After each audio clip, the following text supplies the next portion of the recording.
Gue kesepian sih. Sekarang rame rumah gue, tapi sama hantu, sama manusia, kayak masa hantu.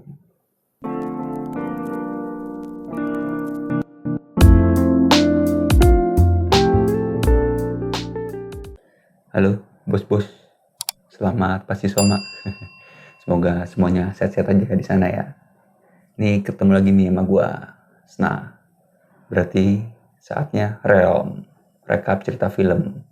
Nah, hari ini kita mau Realm apa sih? Sesuai judul aja, kita mau Realm Hell Ghost.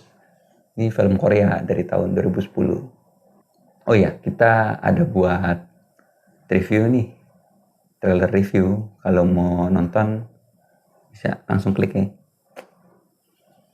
Yaudah, kita mulai aja langsung yuk Realmnya. Mari kita mulai.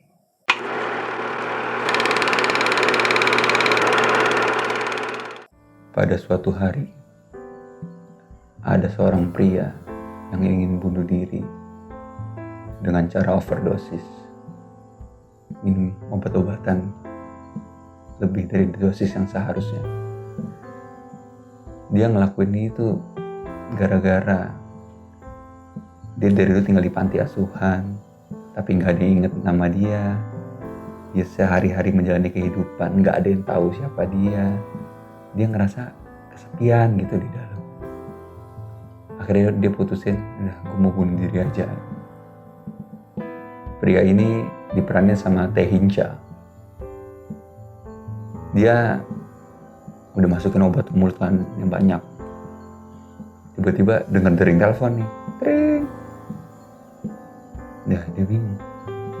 Nah diangkat, terada orang datang. Gagalin bunuh diri gua. Mau diangkat, mulutku udah penuh. Ya gue minum dulu aja lah biar cepet-cepet mati gitu. Tapi begitu mau diminum, habis airnya. Airnya habis. Jadi mau gak mau dibuang dulu obatnya, disembur semua. Dikeluarin semua obatnya buat angkat telepon dulu gitu. Gak taunya bener dari pemilik kosan. Udah diangkat tapi ngomong bertele-tele bilang, iya ntar duit kosan bakal naik ya. Ya mau diri, ngapain gue pentingin itu lagi kan, langsung dimatiin aja sama dia.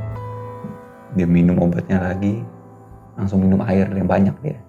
Tapi bener aja, pemilik kosnya malah masuk ke dalam, nolongin dia akhirnya. Percobaan bunuh dirinya gagal, karena ditolong sama pemilik kosnya. Karena dengan overdosis gagal, udah lompat deh dari jembatan. Sekali lompat, ada polisi lagi patroli, langsung ditolong deh. Dia langsung dibawa ke rumah sakit ya. Begitu sadar dari rumah sakit, tiba-tiba dia dapat tindakan 6. Dia bisa lihat hantu loh tiba-tiba. Bangun-bangun, di sebelahnya kok ada hantu yang ngerokok. Tahu hantu dari mana? Soalnya awalnya hantunya yang ngerokok kan. Tapi tiba-tiba dia yang ditegur. Pak, di rumah sakit nggak boleh ngerokok. Dia langsung bilang, kan yang ngerokok sebelah gua, kenapa gua yang ditegur? Terus yang kedua, ada hantu kakek genit. Soalnya dia tebang-tebangan kertas buat goda-godain suster gitu. Yang ketiga, ada hantu cengeng yang kerjanya nangis terus, minta maaf terus. Udah kayak Poindun, minta maaf terus, cuma dia nangis terus, minta maaf terus nangis. Yang keempat, hantu bocah. Lagi ngobrol sama dokter, tiba-tiba ada bunyi lompat. Dilihat, loh, kok ada anak kecil di situ? Terus dokter lihat, nggak ada. Ada 4 hantu jadi yang ngikutin. Perokok, kakek cabul, wanita cengeng, sama bocah nih. Setelah selesai berobat, pulang nih ke rumah, 4 hantu itu ngikutin dia juga. Nah, karena hantu-hantu itu bisa melakukan kegiatan melalui dia pun ngeluh karena harus mengikuti kegiatan mereka gitu loh. Ya tadi ada hantu perokok, sampai di rumah, buset dia ngerokok segini banyak loh. Karena itu hantu udah lama gak ngerokok kan, jadi dipuasin lewat dia ngerokok terus kalau hantu yang bocah makan yang manis-manis, ngemil, Padahal dia nggak pernah makan makanan manis, dia nggak suka makan makanan manis. Tapi begitu muasin tuh bocah, dia makannya kue gitu. Terus kalau yang kakek cabul, minum terus sampai mabok. Padahal sebelumnya dia nggak pernah nyentuh alkohol sama sekali, tapi sekarang jadi peminum. Bahkan segitu banyak botol yang diminum langsung. Terus yang terakhir bener wanita cengeng. Di pertemuan antar kos-kosan sama ibu-ibu lain, dia ikut cerita, nangis juga. Padahal dia cowok gitu loh. Dia pun bilang, gue cowok kenapa gue jadi segini cengengnya, nangis terus gitu. Tapi usaha dia buat mau bunuh diri belum nyerah. Dicari cara lagi di internet kan. Tapi lagi nyari cara, ya diawasi sama hantu-hantu di belakang. Jadi capek lah. Jadi gak nyaman gitu loh. Akhirnya pergilah dia ke dukun. Nanya, ini gimana nih hantu-hantu ngikutin gue, ganggu kehidupan gue gitu loh. Dia berpikiran, gue mau bunuh diri lagi tapi diganggu mereka jadi gak bisa. Akhirnya dukunnya ngomong, lu turutin semua kemauan mereka, nanti mereka bakal hilang sendiri. Terus tanyain satu-satu pada mau apa. Kamera punya orang yang dulu dia pinjam belum sempat dibalikin. Nah, kameranya itu ada di polisi.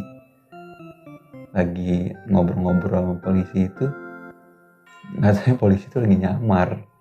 Penyamaran kebongkar gara-gara dia, jadi dia ditangkap. Di dalam penjara dia ditemenin sama kakek genit kan. Polisinya awalnya nggak mau ladenin dia tuh, tapi kakeknya tahu tuh polisi selingkuh. Pas pacarnya datang, pura-pura mau dilaporin gitu. Akhirnya polisi nyamperin, lu mau apa sini gue kasih, ini gue suapin. Gue nggak mau makanan, dia bilang. Gue mau kamera yang ada di laci lu. Akhirnya dapet lah nih kamera. Akhirnya datang nih cowok ini nyari temennya kakek. Ketemu ngobrol gitu. Bahkan di dalam minum soju bareng. Tapi lagi makan bareng kakek, tiba-tiba ada suster nih lewat, dia ngeliatin aja. Terpukau gitu. Kakek genitnya nongol, digodain lah nih suster. Nih suster diperanin nama Yewon Kang. Ada yang tahu nggak dia main film apa lagi? Cakep nggak menurut kalian nih? Kakeknya aja sampai godain dia. Nah, suster ini care banget sama orang-orang di rumah sakit. Salah satunya ada anak kecil namanya John Wong. Nah, selain anak kecil, ternyata bapaknya ada di situ juga. Cuma bapaknya Mas Suster ini nggak akur. Bapaknya tuh bandel gitu loh, suka ngajakin temen-temen pasien main judi, terus dia banyak tingkahnya lah gitu. Jadi anaknya tuh sering marah. Keinginan pertama kakek selesai nih, balikin kamera. Yang kedua bocah. Nah, bocah ini tuh pengen nonton film kartun. Pas ke bioskop nonton film, ketemu lagi nih sama suster. Suster ini ngajakin si Jongwo nonton juga. Akhirnya mereka nonton bareng tapi pisah kursi. Kan udah beli masing-masingan. Tapi ketemu lagi nih, kedua kalinya sama nih suster. Setelah selesai nonton, si Jongwo mau makan jjajangmyeon kan. Hantu bocah yang denger, wah gue juga pengen, gue suka banget. Akhirnya ikut pergi, tapi beda meja nih. Tapi makannya lahap banget, bisa sampai 5-6 mangkok tuh kalau gak salah. Nah, si Jongwo yang terpukau duduk ke mejanya nih cowok, terus ngomong, hebat banget bisa makan segitu banyak. Suster minta maaf, sorry ganggu. Dia soalnya di rumah sakit susah makan. Jadi begitu lihat orang yang makan nafsu, dia takjub gitu loh. Kata orang, gak apa-apa. Ngobrol jadi deket gitu loh. Begitu keluar, bocahnya minta juga, itu tuh ada mainan, gue mau permen. Dapetin ya? Dapet permen ikan segitu gede gitu loh. Akhirnya kemauan bocah udah selesai. Nonton film sebenarnya kemauannya, tapi ngerembet, tapi ya udahlah, sudah selesai nih kemauan bocah. Ketiga, kemauan perokok. Nah, dia tuh mau mobil, tapi kan dia nggak punya mobil nih, jadi nyolong. Lagi nyolong ketahuan sama yang punya. Nah, ternyata nih pemilik tuh mabuk-mabukan. Terus ditanya sama cowok, kenapa lu? Ya istri gue pergi. Tapi lu maling, apa hubungan, apa nanya gue gitu. Nah ini cowok ngomong, ya udah gue bantu cari istri lu, maafin gue, tapi gue minta mobil habis itu ya. Nah, terus ternyata nih diikutin nih istrinya ada di rumah sakit. Dan lagi-lagi ketemu itu suster. Nah nih cowok nanya nih, itu ibu-ibu kenapa? Nih suster cerita, iya ibu itu hamil lagi, tapi dia kena kanker paru-paru. Udah berapa bulan dia nggak jalanin pengobatan, karena kalau dia jalanin pengobatan anaknya akan mati gitu. Jadi dia lebih milih berhenti pengobatan, yang penting anak selamat. Di situ mereka kenalan juga jadinya, karena makin sering ketemu makin dekat, kenalan lah. Nah mereka kenalan nih berdua. Nama susternya Yunso, nama nih cowok Sangman. Akhirnya informasi disampaikan ya sama Sangman ke pemilik mobil. Dia pemilik mobil itu pemilik mobil rongsokan gitu loh, kumpulan mobil rongsokan, tapi masih ada yang bisa kepake. Akhirnya dikasih satu nih, karena udah ngasih tahu istrinya di mana. Oh iya, dan istri udah pulang juga, jadi ya udah buat gue aja nih, makasih banyak udah ngasih informasi ini, dan buat istri gue balik. Akhirnya mereka berdua pergi nih naik mobil ke pantai. Ini pertama kalinya Sangman pergi ke pantai. Dia bilang, gue seumur hidup belum pernah sekalipun ke pantai. Nah si perokok ini maksa si Sangman, ayo kita berenang, gue pengen berenang nih. Si Sangman bilang, enggak, gue gak bisa berenang. Perokok bilang, udah tenang aja, ikut gue aja sini ke tengah, gue ajarin. Akhirnya berenang lah mereka berdua, bisa ternyata. Habis itu mereka pulang nih, udah selesai. Kemauan perokok udah selesai nih, nyetir dan ke pantai. Lagi-lagi sekali pulang dia lihat lagi ke ruang tamu, ada 4 hantu rame di rumah. Akhirnya dia ngerasa senang nih. Ya walaupun mereka hantu, tapi seenggaknya gue gak ngerasa kesepian. Gue merasa mereka seperti manusia yang nemenin gue gitu. Dia bersyukur di situ. Besoknya mau pergi lagi nih Sangman sama perokok, kan menyetir lagi kan. Nah lagi tengah nyetir, biasa perokok tetap merokok nih, tapi kayak dia berubah pikiran.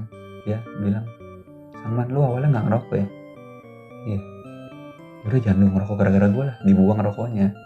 Perokok buang rokok, Sangman juga yang manusia lihat Sangman yang buat kan. Nah, polisi negor lah, polisi datengin, ditangkap gara-gara dia gak punya SIM. Nah Sangman dibantu bebas nih sama Yunso.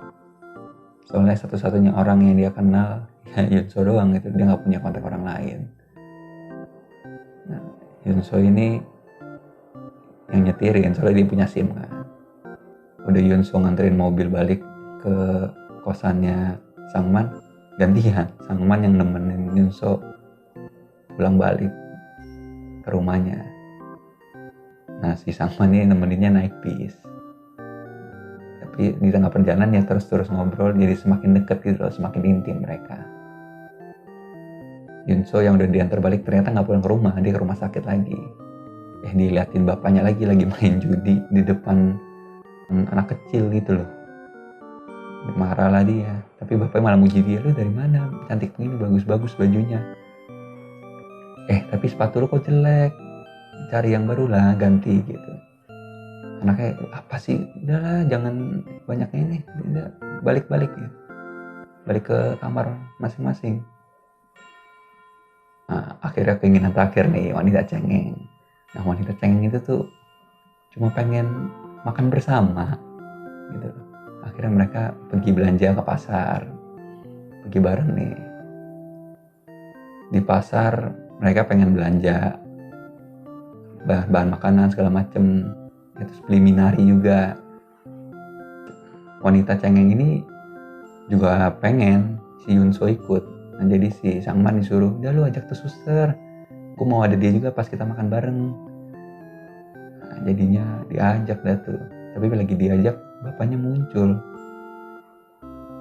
Nah si Yunso tuh kayak marah gitu sama bapaknya. Sangman ngomong, jangan gitulah lu sama bapak lu. Nah marah lah si suster Yunso, dia bilang, lu jangan ikut campur urusan gue lah, lu gak tahu apa-apa tentang gue gitu. Akhirnya Sangman minta maaf, dia pergi juga gitu. Tapi karena gak enak hati, Yunso datang juga nih ke rumah Sangman. Akhirnya mereka makan bareng. Nah, lagi makan bareng si Sangman cerita, iya sebenarnya aku bisa lihat hantu. Si Yunso yang ngerasa aneh, apaan sih ini orang, pergi akhirnya. Bener-bener dia pergi gitu aja gitu loh. Kayaknya gue udah kenyang, gue pergi ya. Sangman yang bete dong ya dia. Udah semua keinginan udah tercapai kan, udah semua pergilah. Besoknya beneran mereka semua udah pergi, hantu-hantu udah pada pergi, rumah udah kosong, kembali kesepian lah dia. Tapi ini bapaknya Yunso sempat datang nih, minta tolong. Nah katanya bapaknya udah meninggal, jadi itu hantu bapaknya yang minta tolong nyampein pesan ke Yunso. Pesannya, bapaknya minta maaf selama ini udah bertindak kayak gitu. Itu sayang banget, dia seneng banget bisa bareng sama anaknya terus, walaupun diperlakukan kayak begitu. Dan bapaknya ada hadiah nih buat dia, coba dicari tempat biasa ya, bilang gitu. Sangman udah pergi gitu aja, cuma nyampein pesan bapaknya doang. Ternyata bapaknya Yunso tuh beliin Yunso sepatu baru, karena dia notice sepatunya udah jelek kan, dibeliin lah yang baru. Kasih sayang bapak gitu loh, bahkan saat udah gak ada. Akhirnya kembali ke tekad awal, Sangman mau bunuh diri lagi dengan cara asap di ruang tertutup. Tapi di tengah itu semua memori dia flashback tentang Yunso, tentang suster Yunso. Akhirnya dia batalin bunuh diri. Enggak, gue gak boleh mati, gue harus kejar suster. Akhirnya Sangman nyamperin lagi nih Yunso, dia ngajak makan siang bareng yuk keluar gitu, gue buatin makanan. Di luar mereka makan kimbap. Terus Yunso ngomong ke Sangman, kok tumben kimbapnya pakai minari, biasanya pakai bayam kan? Terus Sangman dengan entengnya jawab, iya, soalnya dulu mama gue bilang minari bagus buat darah. Dia lagi ngomong, tiba-tiba keinget kenangan. Dia gak pakai basa-basi sama Yunso, langsung lari ke rumah sambil nangis dengan kimbap yang penuh dengan minari di mulutnya gitu. Ternyata wanita cengeng itu adalah mamanya. Mamanya dari dulu pengen, dari Sangman kecil dia udah gandeng, bilang nanti pas gede mau ya gandeng kamu pas belanja ke pasar. Makanya diwujudin sama Sangman itu keinginan mama. Dan bocah ternyata itu kokonya. Dari kecil kokonya pengen banget ngajak Sangman pergi nonton bioskop. Makanya keinginan hantu bocah adalah nonton bioskop bareng Sangman. Kakek genit adalah kakeknya dia yang pernah minjem kamera buat jalan-jalan gitu. Makanya kakek itu keinginannya pengen balikin kamera yang dia pinjem ke orang yang punya. Dan terakhir perokok adalah bapaknya yang mau ngajak mereka semua jalan-jalan.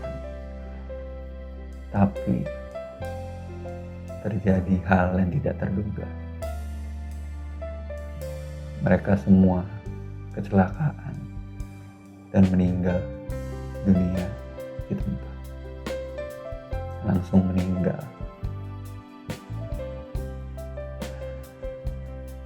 Dan Sangman satu-satunya yang selamat, yang berhasil hidup. Jadi mereka semua 4 hantu itu adalah keluarga dia. Setelah lari sampai di rumah, ternyata mereka semua masih ada di rumah. Mereka masih ngumpul. Sang Man minta maaf ngusir mereka gitu. Tapi dia meluk mamanya peluk dia. Mamanya bilang, iya gak apa-apa, kita semua selama ini selalu ada di sisi lu. Jangan pernah ngerasa kesepian lagi ya. Jangan coba bunuh diri lagi. Kita akan selalu ada di dekat lu.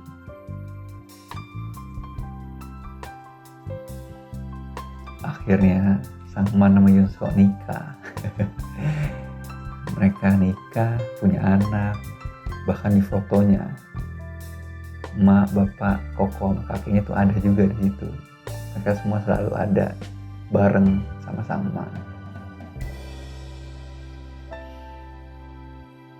Di end, oh iya bonus, di awal sebenarnya pas masukin obat yang banyak ke mulut si Sang Man, itu air putih itu masih ada banyak.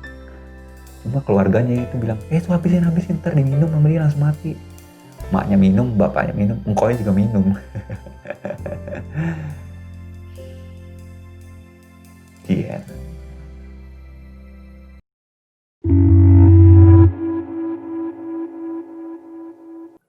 Gimana menurut kalian film? Bagus nggak? Coba deh nonton sendiri.